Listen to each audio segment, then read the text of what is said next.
Okay. We are now recording. We are live. No, we're not live, but we are recording.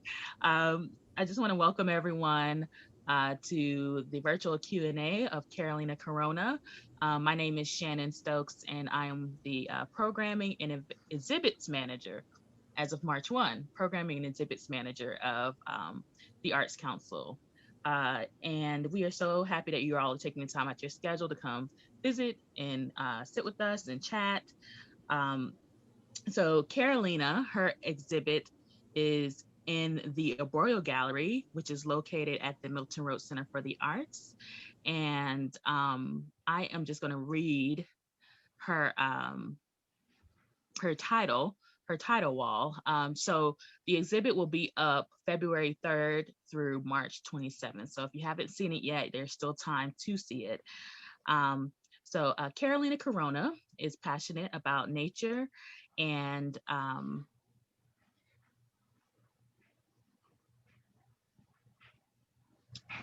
my mistake, I was admitting someone in. Carolina Corona is passionate about nature and environmental justice, and her artwork is a celebration of that fact and her unique perspective. Through her paintings, Corona aims to share her vision of the world around her and some of her innermost thoughts. I am inspired by the beauty of our earth and preserving the environment of the natural world so our resources are made available to us and future generations, she said. Corona was born in Veracruz, Mexico. As a child, she expressed her creativity and free spirit through craft making and exploring her immediate environs. When she moved to Wilmington, North Carolina at age 10, she began art classes. And then after graduating from high school, she moved to Winston-Salem and enrolled at Salem College, where she earned a Bachelor of Fine Arts in art education. She taught for 2 years before deciding to dedicate herself full time to her art, including painting and photography. So, welcome, Carolina, and welcome to everyone who has just joined on. So, feel free as we go along to put questions in the chat, and we'll try to answer that in addition to a set of questions that we have here, where Carolina will talk about her creative process. She'll talk about the exhibition, as well as her themes surrounding environmental justice. So, welcome. So, do you want to just jump right in, Carolina, or do you want to add anything to that? Uh, just want to thank you for inviting me to exhibit my work at the Milton Roads. I was very excited about the idea and just having a big collection, made public for a lot of people to visit, and especially nowadays where people really need things to do and in a safe environment, that you are providing, and I'm really excited about this. Awesome. Well, we're definitely happy to have you, and yeah, having something during the time of COVID is very important, especially your work, which brings the outdoors in. So let's jump right in. We're going to talk about your creative process.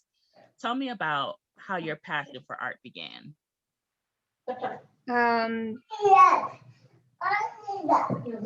Just a second, well, I'm going to mute. yeah. If everyone could mute themselves. My passion for art started when I was little. Actually, my parents are very artistic themselves, in many different ways, not in visual art, but my father built our house from the ground up. He designed it. He did the construction work as well for himself. And my mom was always into crafts with textiles. So I think that inspired me from a young age, and also being able to be outdoors when I was little, playing in the yard, climbing trees, and growing up in tropical Veracruz, Mexico. Um, I remember I used to keep a box of art supplies under my bed. And since we didn't have art classes in school when I was growing up, I would have my craft box, and there used to be a show on TV that would come on like after cartoons, and I would watch for like 3 minutes. And this lady would show kids how to make little things. So I would always run excited, to get that box from under my bed and just create something was really special to me. And then when I came here to the US, of course, they offer art classes in elementary school and middle school and high school. So I was able to start taking that and take my skills to the next level, and start doing art more seriously every week. So that was really exciting for me. That's awesome. So tell me about uh, the type of medium you use for your art, and how you decided on using those that medium or medias. Yeah. Well, when I did art classes, I usually explored a lot of different mediums there. And then when I went to college, I did my concentration on painting and printmaking. So those are two media that I really enjoy using. Right now, I don't do a lot of printmaking because I don't have a press, but I do some hand rubbings on woodcuts. But mainly, I do painting with watercolors and acrylics, which, my exhibit is mostly those kinds of paintings with acrylics and watercolors. And I really have explored a lot of different mediums. When I was in college, I also did some oils, but decided that I really like acrylic and watercolors more just because of the fast drying. And I don't know, I just the consistency, the plastic of the acrylic, the plasticky feel of it and thickness of it, I like. And then the transparency of the watercolor. So those are my two main mediums that I use. But I do other types of art, like I do beading art. I do recycled material arts, like some paper baskets that I've been doing, which I also love to do. So a lot of different mediums, but mainly painting and watercolor and acrylics. So you mentioned that you taught for a couple years before deciding to become a full-time artist. Um, how did you know art would be like your life's purpose? Like that would be the thing that you would do? Well, I started painting. My first painting that I did was in middle school. And it wasn't in school, it was something that was out of nowhere and unexpected. One time I was taking a walk on the beach. Used to live in Wilmington. That's where I grew up after Veracruz, and took walks with my dad by the beach. And one time we just found like this discarded fabric from like a boogie board, and it had this really cool image of a tiger becoming a wave. So my dad just said, "Why don't you paint it?" And I was like, "Sure." So we went to the store right after the beach, and he got me some oil paints, and he got me a big canvas. So that was the first painting that I did, and from there, I just couldn't put it down. I loved the feeling of being able to express myself through this medium, and also just to paint things that I loved, which is landscapes and the environment mainly.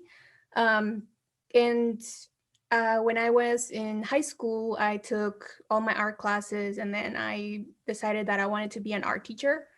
And that's what I studied in college. And just from there, I just felt this passion for the environment, but at the same time, getting other people to appreciate it and enjoy it. So I thought that becoming a full-time artist was the best way for me to be happy and to contribute to the community. So that's why I decided to make this my life, whether it's teaching kids and adults as well. how to enjoy and learn how to do it themselves, or just painting things that I love and that I see and exhibiting in a gallery. Everything, it's part of my life, just in general, not only exhibiting, but also art in different ways. Yeah, it sounds like you got a lot of support from your family, your parents, and um, you know, that you want to continue to show that love and support to others through the arts.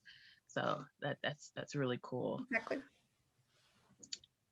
So we're going to talk about the reflections exhibit. So how many pieces are in the exhibition, and what will people see when they arrive if they haven't seen it already? Mhm. I don't remember the exact number, but I know it's a lot because I filled the whole gallery, and these paintings have been done over 3 years. Since I started my full-time artist career after I quit teaching in a public school. So it's probably about maybe 50 or so paintings. And so it's a collection from 3 years that has been growing. And, my apartment is full with art. So I was happy to have a place to exhibit it and for people to see what I have been working on. And just my progress, from 3 years, it just seeing a painting from 3 years to something that I've created now. There's a difference, but it's still me. So I was excited for people to see that. So the way that I structure it in the gallery is I have it mostly grouped by seasons. So I have, spring, summer, and autumn and winter. So I put together just paintings that went with each other that I create during the seasons. Most of the time I do seasonal work. Like right now, I'm going to be doing a lot of spring paintings because I see so many things that inspire me when I go on walks, when I take trips, and I gather that inspiration and memories, and I just create those things in the moment. But sometimes I do out of season paintings as well, depending on what I'm feeling like. So that's mainly what is going to be seen in the exhibit when people visit, just different seasons and from a lot of different places. I started traveling more after I graduated from college and visiting a lot of beautiful and precious places in the US. So a lot of those places are, national parks, state parks. I have a lot of waterfalls from North Carolina, which are some of the first places that I visited after college. I started doing these trips to a bunch of waterfalls. Like I found a must visit 50 waterfalls or so list. And me and my boyfriend started going to all these waterfalls. And I was just so inspired to create a collection of paintings that represented some of the places that I went to. And that was really my first series that I completed when I went full time with my art. Okay. So I'm going to circle back a little bit and kind of connect it to your creative process. So I'm Yeah, curious. sure. So when you're traveling and you're being inspired by the environment, how do you move from inspiration to creating a painting? Do you take a photograph? Do you paint on site? Like, what is that process for you? I do both. Mostly do paintings in my studio from photographs and from memory. But sometimes I actually do paint in location. It's called plein air painting, and I've done it in Wilmington when they do the Azalea Festival. They do like a plein air event, and it's really cool because it's a lot of different artists, and we come together to paint in people's gardens. So that's one way that I've done it, and also sometimes when I'm taking a road trip, I bring with me some easy to carry art materials and just sketch or paint like a quick painting, and I've done so in other trips. and little paintings that then I bring home, and they inspire bigger paintings, or part of it inspires another painting.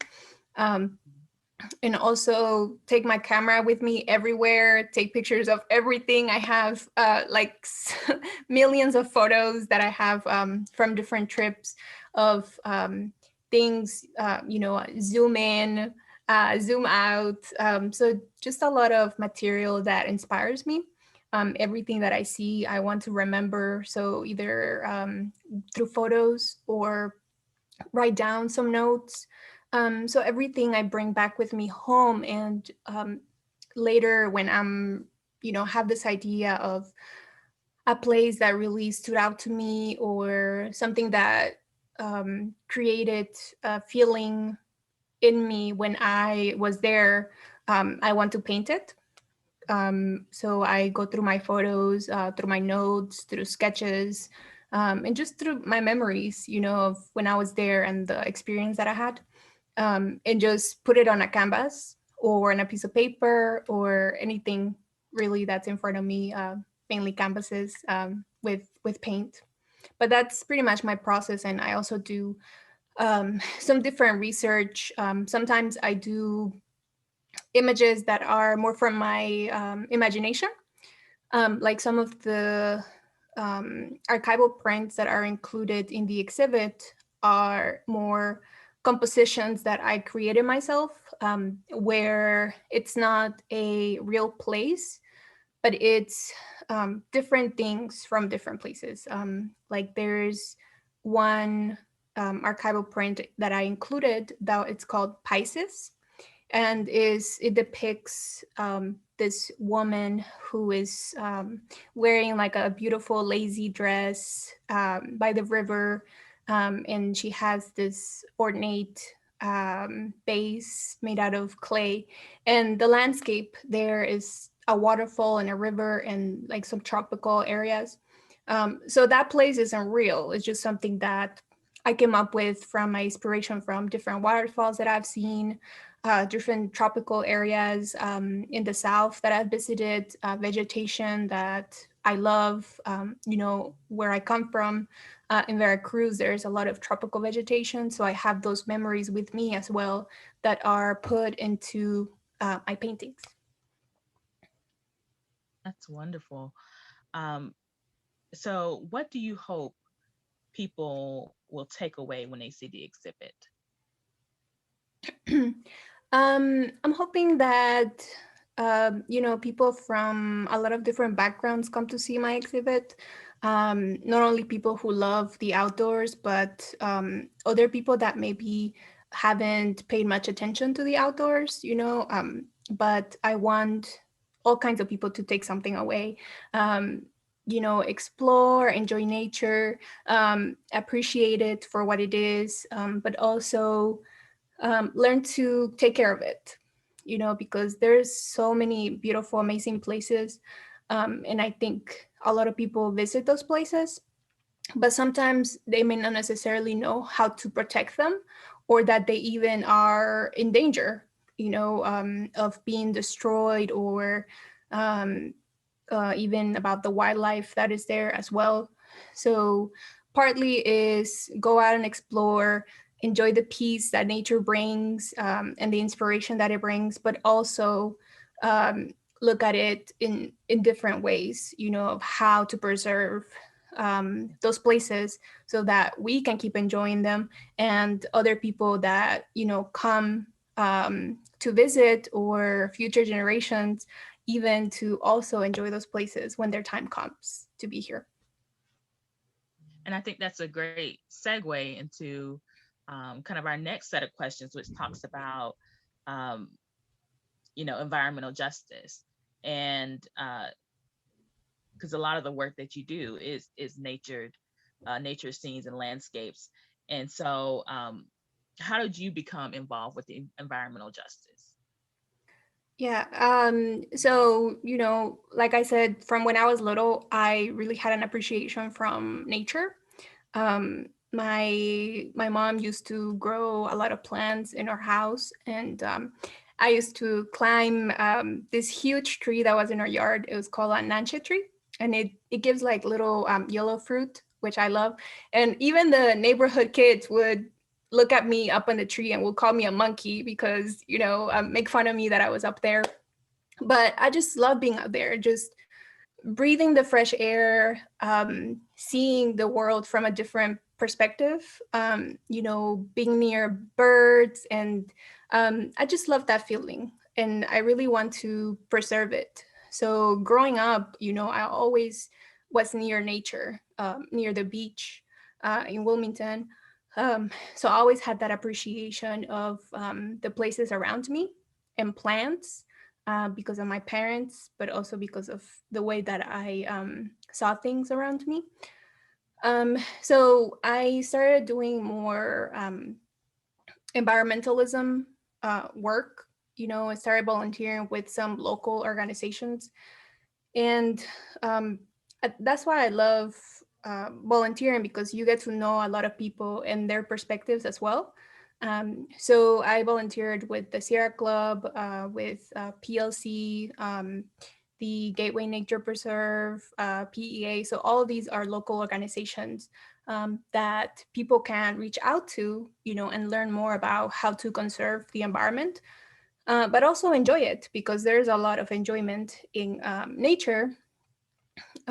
So, just volunteering with all these organizations, it's really enriching to my life. And I learned from people that have been there for years, things that I never knew about on how to be better about preserving, conserving, and exploring our resources. So, that combined with art and just showing people how beautiful these places are, and also how rich the land is. Like I recently did a bus stop here on Renolda Road, which is near my home. And it was based on just showing some native birds and other pollinators and native plants. So just to bring awareness, that these things are around us, and sometimes their environment is destroyed. So my message was to, explore and discover North Carolina, but also learn how to conserve and preserve these things, and put um, an action that you can take to preserve these resources. So there's a lot of things that people can do to help, the environment. And uh, of course, it depends on the way that you live your life. There's many levels. For myself, for example, it starts with trying to use less plastic, or buying local, um, or volunteering to clean up a certain area of the community, or reaching out to some of these other organizations to maybe give me plant donations so I can plant some at my house. So there's just so many different things and levels of things that people can do that they might not think about. But there is a way to do something, that can help. For sure, for sure. We all play a part in preserving our environment. Yes, definitely. So, so I want to open up the floor before we kind of move on to our next set of questions. If you have a question for Carolina, feel free to put it in the chat. But even better, if you would like to ask a question, go ahead and unmute yourself and turn your video on, and go ahead and ask your question. So I'm opening up the floor. Does anyone have a question they would like to ask Carolina? Yeah, I'm always welcoming questions, and even if you haven't been to the exhibit, you may have other questions. I also have a website that you can visit. It's coronafineart.com, and you can learn more about me and some other different projects that I've done and are working on now. So. Anyone? Is everyone being shy today? Carolyn, can you put that in the chat, like your link to your website? Sure.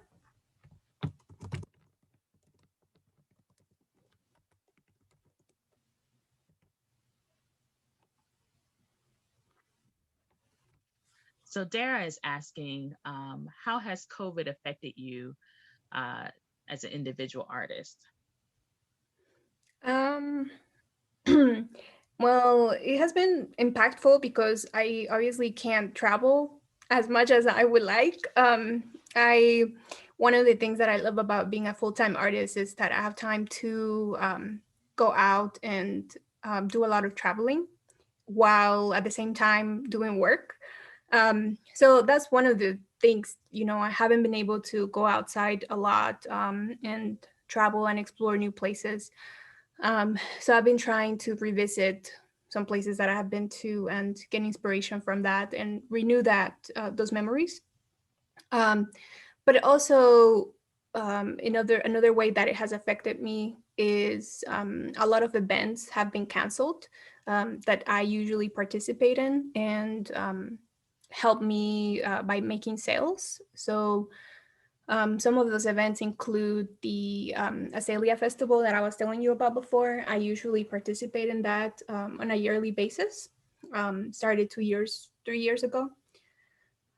So that was a big event that I did that has been canceled. So unfortunately, I can't uh, go out into the gardens, and they also have a sale after the event, which I can't participate on. So that is some losses for me of not being able to sell my work at those events, and also some local events where people like do a lot of different festivals. For a while, none of that was happening.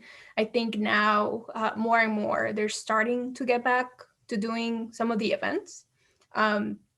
However, personally, I'm not ready to go out yet to those events, but I do see a lot of artists going back.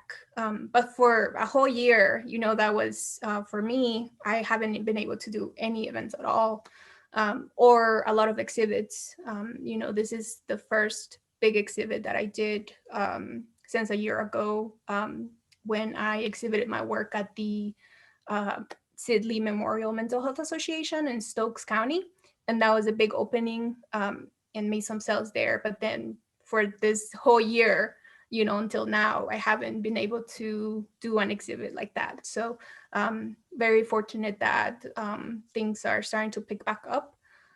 Um, so hopefully that helps. And another thing is, I do have students that I give lessons to on a weekly basis.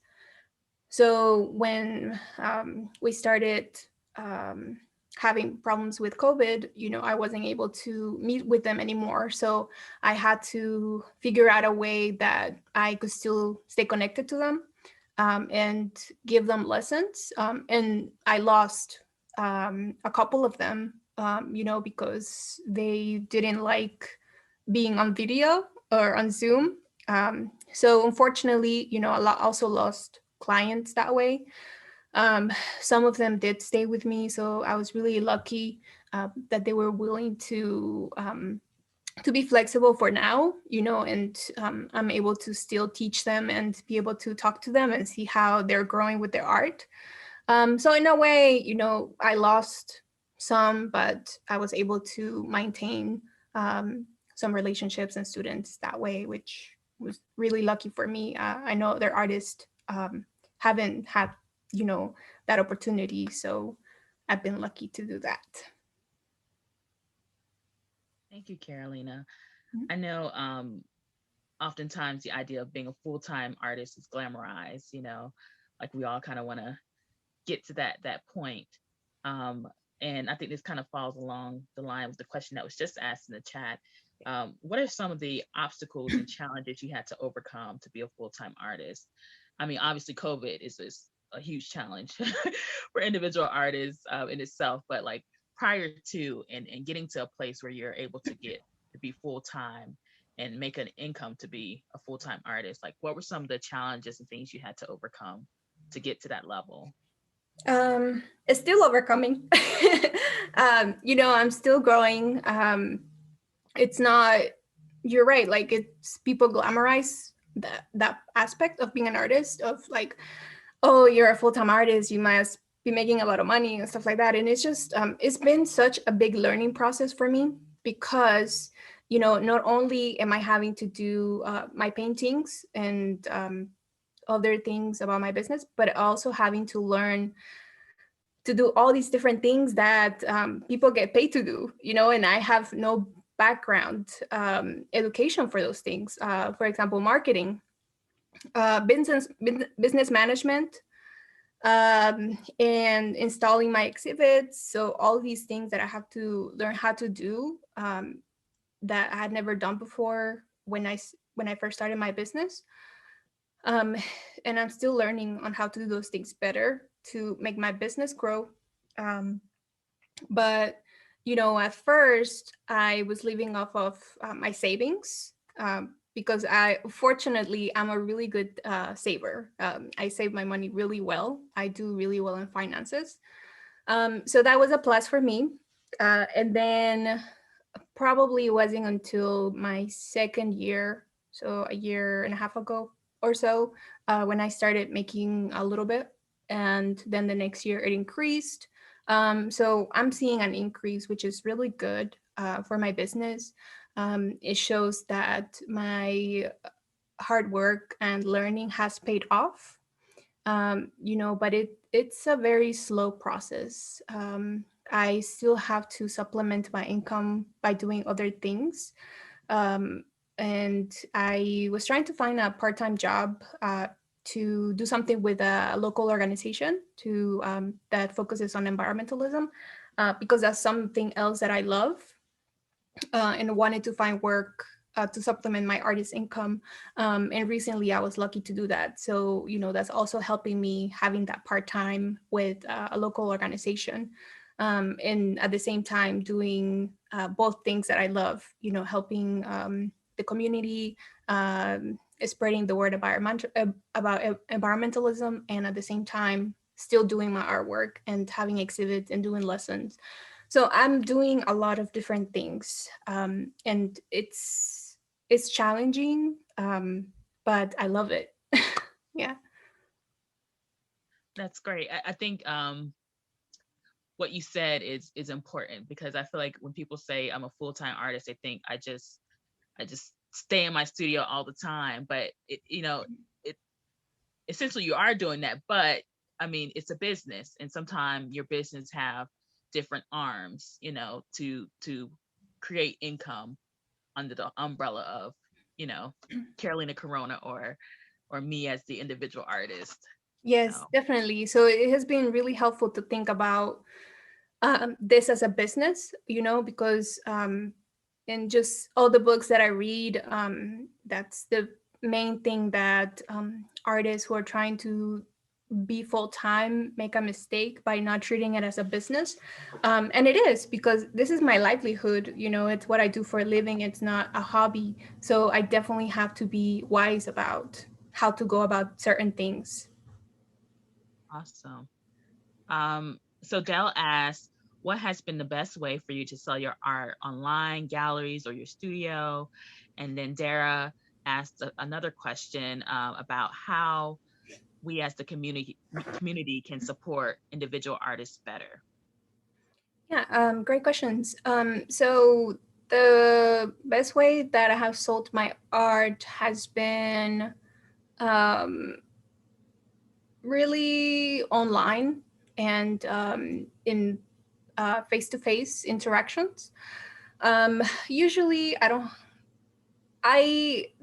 The times that I've done exhibitions and galleries have been okay. I've done some sales, but most of the time I'm more successful doing sales on my own, because of course I have that aspect of being able to talk to the person that is interested in my work.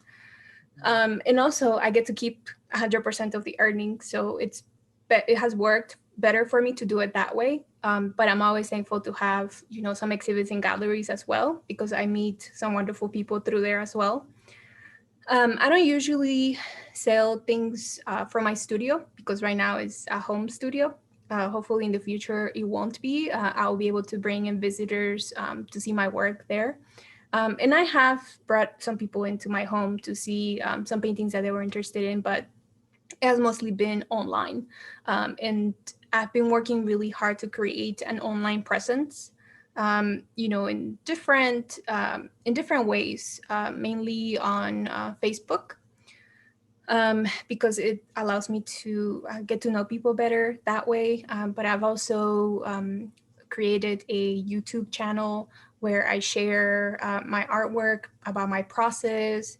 I share my current projects, like the exhibit. I did a live tour on my YouTube channel to help people who aren't able to come see my exhibit to still be able to be there in a way.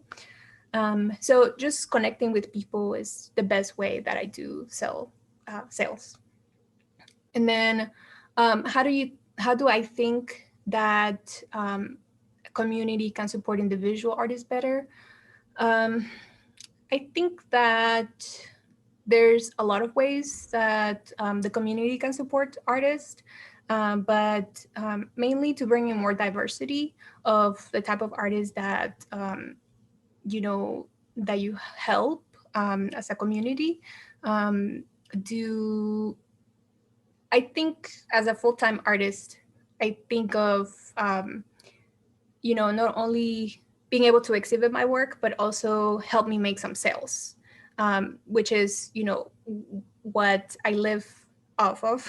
And a lot of artists don't, um, they don't focus on that too much. But for me, that's really important, as well as sharing my work to make a statement about the environment. So events like this, like the Zoom Q&A, help me share and express my mission as an artist, which is getting people to enjoy the environment and protect and preserve. But also selling my paintings is really helpful, so having maybe different events where artists can do that. And it's difficult to bring people in. That's one of the things that as a full-time artist, I have a challenge with as well, to get people to come to events. And I feel like even with the environmental organizations that I have volunteered with, like it has been challenging to bring people. So you invite a lot of people to the event, but not a lot of people show up. So you can't really appreciate what the artist is doing. So I think, as a community, it's helpful for you to be there for the artist. Not only share the event on social media or invite other people, but be there yourself, and get people to actually come and show up, because that's the main thing, to get the artist exposed to new people who may love their art. So I think that's one way that you can really support the artists, to get more people to actually show up for them and support them. That's really important in our growth.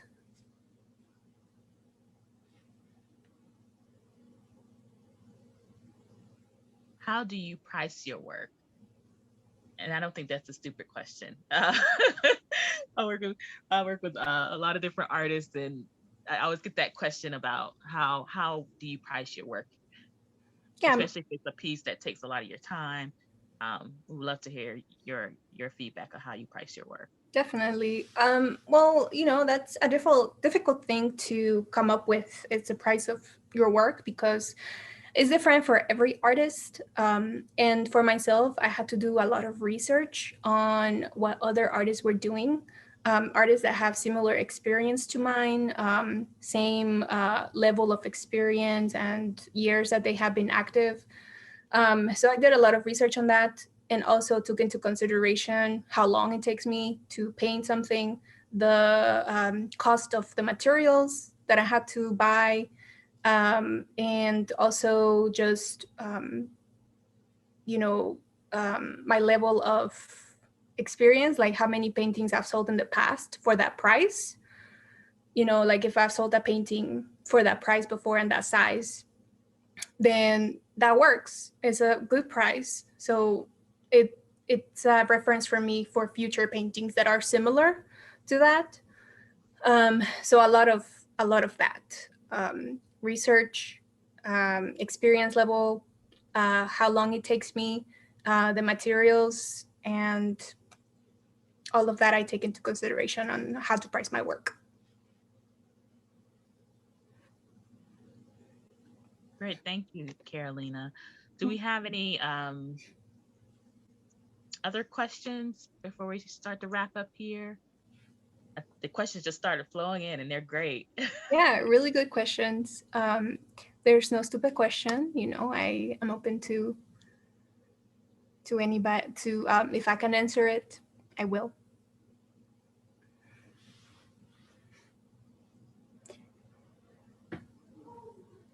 And one thing, you know, that I love that I've started doing more is showing up for younger artists, like in the Hispanic community, mainly now. But I would like to expand to a more inclusive community. But I've been invited by different organizations to speak to students about what I do and you know what it took to become a full-time artist. So I feel like that's something that I really enjoy doing because a lot of young people, like when I was in high school, you know, or even college, like, I mean, who, you know, as an artist, you dream of being a full-time artist, like doing art for a living.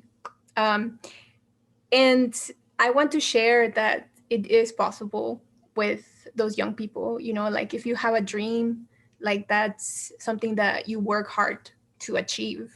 um, and it's not going to be easy. A lot of people quit like a year after because they don't see results, because it's so hard to get events, to get sales, to do all these things. But it, like for me, for example, it was just so hard. It still is, and there's so many things that I still have to learn. But just to tell them, you know, it's hard, but I'm doing it.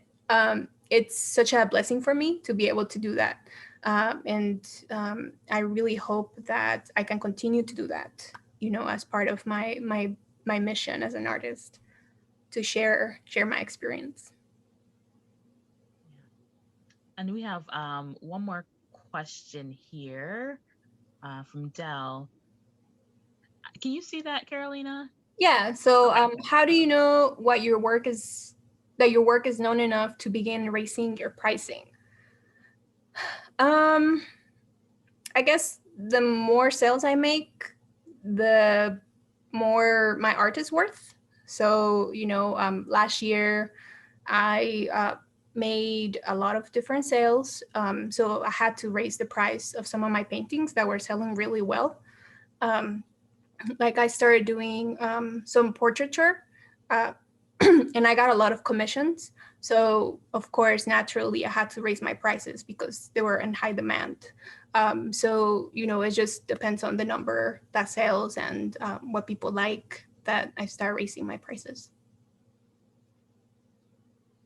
And I would also think if you got to a point where you're not creating as much work or making, very larger pieces, then I guess, that would be an opportunity to raise your prices as well. Definitely, yeah. Yeah. Yeah, and Well, I have so much time to paint. So I, you know, like I said, I have so many paintings that I included in the gallery. So I'm very productive in that way. mhm. Um, so it helps to have a lot of different variety for people to choose from. So Yeah. So do you enjoy doing commission work? yeah, I enjoy commissions. The commissions that I've done are really special when people reach out to me for a commission, because it makes me feel, you know, they chose me out of so many artists that are out there and do such an amazing work, and they chose my style. They chose to reach out to me. So I love creating something special for that person, and you know, being able to make them happy with what I create, and sometimes even recreate a memory that is really special to them. So yes, I definitely enjoy doing commissions. And you touched on it on this a little bit earlier, about doing like the bus shelter. Can you talk about any other type of public artwork you've done and what your experience has been doing public art? Yeah, I also recently did a mural downtown.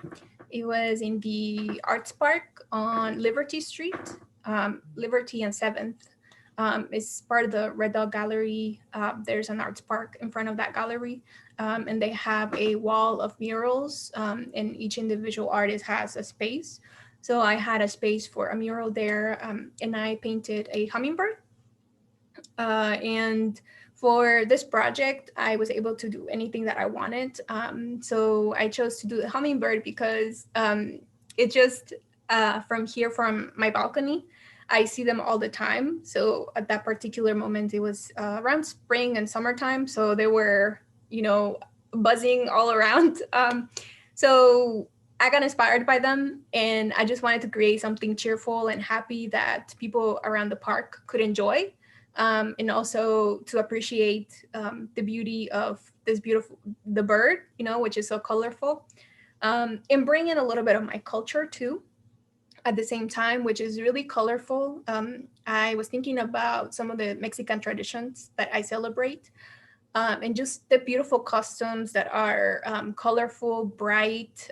So this was also an inspiration for that painting in the wall, and it was one of the first murals that I've done. In addition, I also did a mural, an indoor mural in a mental health association that I volunteer for in Stokes County. It's called the Sid Lee Mental Health Association, and it opened about maybe 2 years ago, about or one and a half. And my friend Mary is the head of the association, and she wanted me to create something in the entrance to welcome people, to make them feel safe. So, it means a lot to me that I was able to contribute to the community in that way. I not only love doing environmentalism, but also with other organizations such as this one. So I did a mural for them, just kind of showing hope for people who suffer from mental illnesses, and that there is a way to be happy. Those are just some of the projects that I've done in the public. So Dale said, I've always wondered how artists do murals. I have a hard time figuring out how they can enlarge something that much, where you have to step back to see the whole thing. Yeah, it's interesting because before these murals that I did within this year and a half, I hadn't done something that big before. But really, for me, it's the same process as I do with paintings in a smaller canvas. I start by just sketching with the black or whatever color I have on hand. I just sketch it out and then fix the proportions as I go. And that's my process. I don't usually, start with the exact proportions. I usually just kind of go with the flow and fix it as I go. If I see something that is too big for what the rest of it, I just fix it. So yeah, no, for the one indoors, I had to use a ladder, to be able to go all the way to the ceiling, because it's a ceiling to floor mural. And I encourage you to check it out. I mean, anybody can go in there and see it. Right now, because of COVID, maybe not, but the one downtown is outdoors. So you can always take a nice walk in the park and check it out. That one was a little bit smaller. So I was just able to use, the spray paint and just do it freehand. I had a small sketch that I did the idea on, and I just freehanded it. So that was fun. Really cool. It makes me think about potentially like getting some more other artists together that have done like some public artwork, just to hear about their process. And I Yeah. know some people are very particular about their scaling and how they create work, but I think that's really cool about how you just kind of freehand it. Yeah. And, Create the mural. like I said, it was the first time I ever did murals in a that big of a scale. So I'm still learning.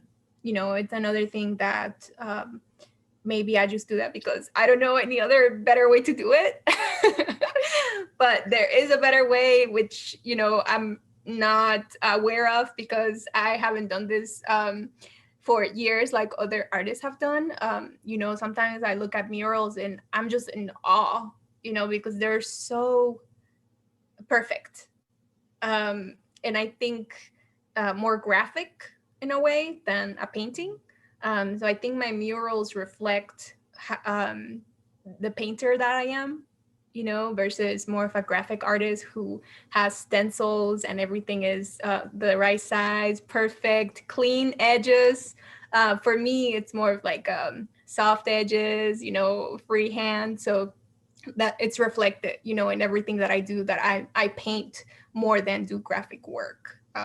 But like I said, I'm still learning and I'm excited to do more murals, you know, here in town and in other areas of North Carolina and other states. Oh,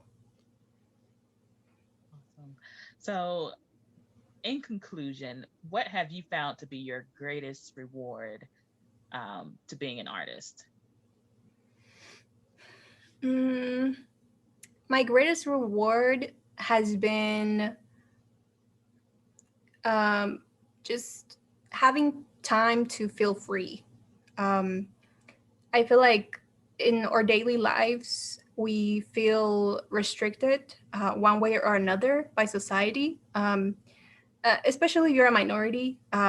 You know, there's so many ways that you want to do something, but there's just always someone or something else telling you you can't. You have to do it this way, or you know, you have to make such amount to be able to live a comfortable life. Um, but just making that decision of doing something that I love every day, no matter the consequences, no matter how, if I have to live in a hut made out of mud, or you know, I grew up poor, I can do it. You know, as long as I'm doing something that makes me happy, brings joy to other people, um, and brings awareness to the environment and to other causes that I'm passionate about, that has been the greatest reward for me, to be able to live my life in that way, without restriction and without letting other people dictate what I need to do and how I need to live my life. So, yeah, that's very rewarding. Thank you. Carolina Corona, everybody. Thank you so much for coming, and you know, hosting this, Shannon and the Arts Council. I really appreciate it and had a lot of fun. Lots of great questions tonight too, and like I said, I included my website on here, and it will also type my email in case anybody has other questions that didn't want to speak up tonight, but still want me to answer. Yep. And the exhibition will be up at the Arboreal Gallery in the Milton Road Center for the Arts through March 27th. So if you haven't seen it or you want to go see it again, feel free to drop by. The hours are 9 a.m. to 8 p.m. Monday through Friday, and 9 a.m. to 3 p.m. on Saturdays. So feel free to drop by and come say hello. Say hello to me and see the exhibit. All Yes, right. Well, thank thank you you. so much for everyone for coming on. And this recording will be available via the Arts Council YouTube as well as Carolina's social media. Thank you. Have a good night. Thank you. Good night, everyone. Bye bye.